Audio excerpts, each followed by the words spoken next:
सबसे पहले मैं बात करता हूँ एक्सप्रेस एंट्री की। एक्सप्रेस एंट्री का मतलब ये होता है एक पूल बना हुआ होता है, एक सिस्टम बना हुआ होता है, उसके अंदर आप अपनी फाइल लगाते हैं एंड देन सिस्टम डिसाइड कि आपको किस स्ट्रीम में डालना है based on your provided information. ठीक है, देखें एक्सप्रेस एंट्री में 3 चीज़ें आती हैं। सबसे पहले आता है CEC, दूसरा आता है FSW, तीसरा आता है FST।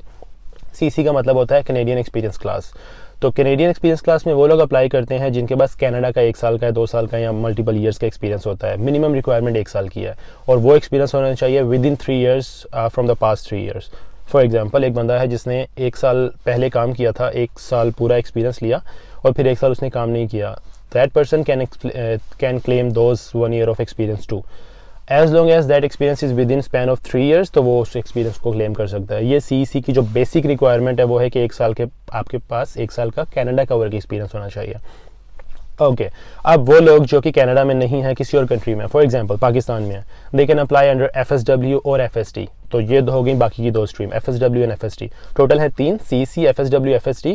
CEC की रिक्वायरमेंट 1 साल का work experience with in past 3 years. बाकी दूसरा आ गया FSW। FSW का मतलब होता है फेडरल स्किल्ड वर्कर।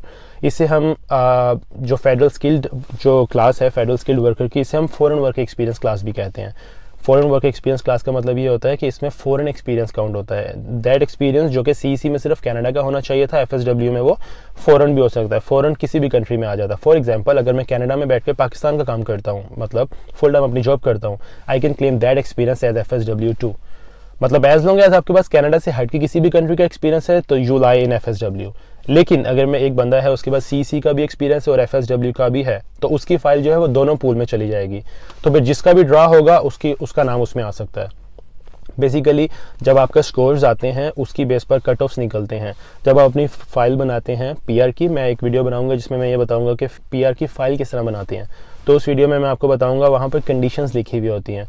अब जब आप अपनी इन्फॉर्मेशन प्रोवाइड करते हैं based on your experience and education, वो बताता है कि आप किस किस प्रोग्राम को मेट कर रहे हैं।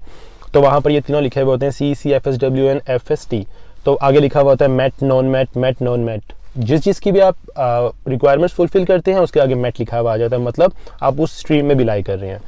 तो FSW होगी हमारी सेकंड वाली। FSW में वो लोग अप्लाई कर सकते हैं जिनके पास फॉरेन एक्सपीरियंस है, मिनिमम रिक्वायरमेंट 1 साल के एक्सपीरियंस की, और that experience can be up to 10 years.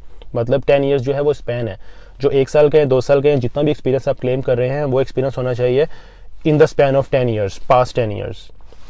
अब एक बंदा जिसने 1 साल काम किया, बीच में 5 साल का उसने गैप ले लिया और फिर अब उसने दोबारा काम शुरू किया या उसने PR की फाइल लगा दी, तो ही और she can claim that 1 year of experience as long as it is within that 10 years of timeline.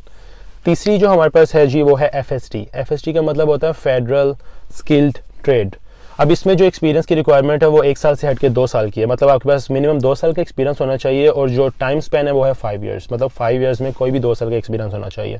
अब FSW में और FST में दोनों है फेडरल और दोनों फॉरेन ही हैं, मतलब दोनों में फॉरेन एक्सपीरियंस काउंट होता है, लेकिन थोड़ा सा स्लाइट डिफरेंस है, वो ये है कि FST में उन्होंने प्रोफेशंस दिए में ऑलरेडी, आपके पास उन प्रोफेशंस में एक्सपीरियंस होना चाहिए और इसे हम कहते हैं स्किल्ड ट्रेड प्रोफेशन। अगर आपके पास स्किल्ड ट्रेड प्रोफेशन है तो आपके बहुत ज़्यादा ब्राइट चांसेस हैं कनाडा में आने के। फॉर एग्जाम्पल, एक बंदा है पाकिस्तान में है and he is a carpenter, तो वो क्या करेगा, वो अपना सर्टिफिकेट ऑफ क्वालिफिकेशन COQ कहते हैं उसे, वो अप्लाई करेगा यहाँ कनाडा में। बहुत से केसेस में उसको एग्जाम देना पड़ेगा और बहुत से केसेस में उसका पहले वाला एक्सपीरियंस काउंट हो जाएगा और एग्जाम देने की जो है रिक्वायरमेंट वो एग्जाम्प्ट हो जाएगी। तो वो डायरेक्टली एज अ COQ के बेस पर directly as a skill trade land करेगा परमानेंट रेजिडेंट। अब देखें, एक वो बंदा जिसको ये चीज़ पता हो, डोंट यू थिंक वो 1-2 साल पाकिस्तान में स्पेंड करके कारपेंट्री या पेंटर या इलेक्ट्रिशियन का कोर्स करे and then he land as a permanent resident rather than spending hell amount of money, then यहाँ पर आए, पढ़े, परमानेंट अप्लाई करे एंड देन PR का वेट करे। तो दिस इज़ वेरी हेल्पफुल अगर आप FST की बेस पर आते हैं या आप FSW की बेस पर आते हैं।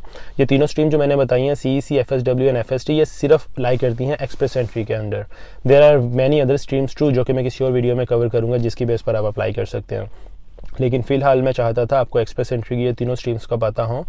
जब भी आप अपनी PR अप्लाई करते हैं, एक ही पोर्टल होता है, उस पर आप अपना सारा डाटा अपलोड करते हैं और वो जो डाटा है वो ऑटोमेटिकली अपने आप को जस्टिफाई करता है, पूल में जाता है एंड देन वो पूल आपको बताता है कि किन किन प्रोग्राम्स में आप मेट कर रहे हैं। लेकिन अगर आपको ये ही नहीं पता कि हर प्रोग्राम की रिक्वायरमेंट क्या है, then you would not know कि मतलब हाउ आप किस प्रोग्राम में मेट कर रहे हैं और नहीं कर रहे। तो दीज आर द 3 प्रोग्राम्स और इनकी प्रोग्राम और लिमिटेशंस जो हैं वो मैंने आपको बता दी हैं। अगर आपका कोई क्वेश्चन हो इस रिलेटेड, इस हवाले से, इस बारे में, तो do let me know and I will try कि मैं उसको एड्रेस करूँ। बाकी ये तीनों स्ट्रीम्स हैं। अगर मैं अपनी बात करूँ तो I would apply my peer on the basis of CEC, because मेरे केस में मेरे पास कनाडा का 1 साल का एक्सपीरियंस है। I do have 1 year of experience on a foreign basis as well, like मेरे पास पाकिस्तान में भी 1 साल का वर्क एक्सपीरियंस है, but I can not claim that because consultant ने मेरा स्टडी परमिट अप्लाई किया था तो मेरा वर्क एक्सपीरियंस उन्होंने शो नहीं किया। जब उन्होंने मेरा वर्क एक्सपीरियंस शो नहीं किया while applying for my study permit, I can not claim that experience now, because if I do that I would get 5 years of ban, because Canada ये कहेगा कि आपने मिस रिप्रेजेंटेशन की है। While applying for the study permit आपने कहा कि आपके पास वर्क एक्सपीरियंस नहीं है, but now you are saying that you have a work experience. तो either that one is true और दिस वन इज ट्रू। तो एक अगर चीज़ ट्रू है तो इसका मतलब है दूसरी बात गलत है। And what ever that case is, आपने मिस रिप्रेजेंटेशन की है, हेयर यू कम 5 साल का बैन। तो प्लान अकॉर्डिंगली, जो सही है वो बताएं, कुछ भी छुपाएं ना। देखें, if you have a refusal और आप अपनी फाइल में कहते हैं कि आपको कभी रिजेक्शन नहीं मिली, you are gonna get 5 years of ban. अब ये केस 80-90% ऐसा होता है that you get a ban. किसी किसी केस में कोई बच भी जाता है और वो कह सकते हैं कि भाई मेरे केस में ऐसा नहीं हुआ, बट आप हमेशा जो है वो वर्ष पर रहते हैं। अभी रिसेंटली एक केस हुआ है and a person he has gotten like a 5 years of ban, और वो 15 साल से कनाडा में था and he was a citizen of a Canada. ठीक है, उसके बाद सिटीजनशिप थी। Citizenship is not easy. आप क्या करते हैं, आप स्टडी परमिट पर आते हैं या वर्क परमिट पर आते हैं, जिस पर भी आप आते हैं आप परमानेंट रेजिडेंसी लेते हैं, फिर you spend some years, I guess 3 years और सम आवर्स इन कनाडा। उसके बाद आपको मिलती है जी आपकी citizenship after getting permanent residency. I am not a permanent resident at the moment, so once I get the permanent residency I have to spend several years over here in order to get citizenship. और अगर मैं citizenship ले लेता हूँ और उसके बाद भी अगर मैंने कुछ ऐसा claim किया हुआ हो while applying for my study permit और my work permit, जो कि बाद में गलत साबित हो जाता है, तो I would get a ban of 5 years, और citizenship हो, permanent residence हो, that won't count. तो आप लोग इस बारे में बिल्कुल ख्याल करें। ट्राई टू अप्लाई और do things which are right, जो कि सही हैं। इलीगल एक्सपीरियंस काउंट ना करवाएं, इलीगल काम ना करें, कैश पर काम ना करें।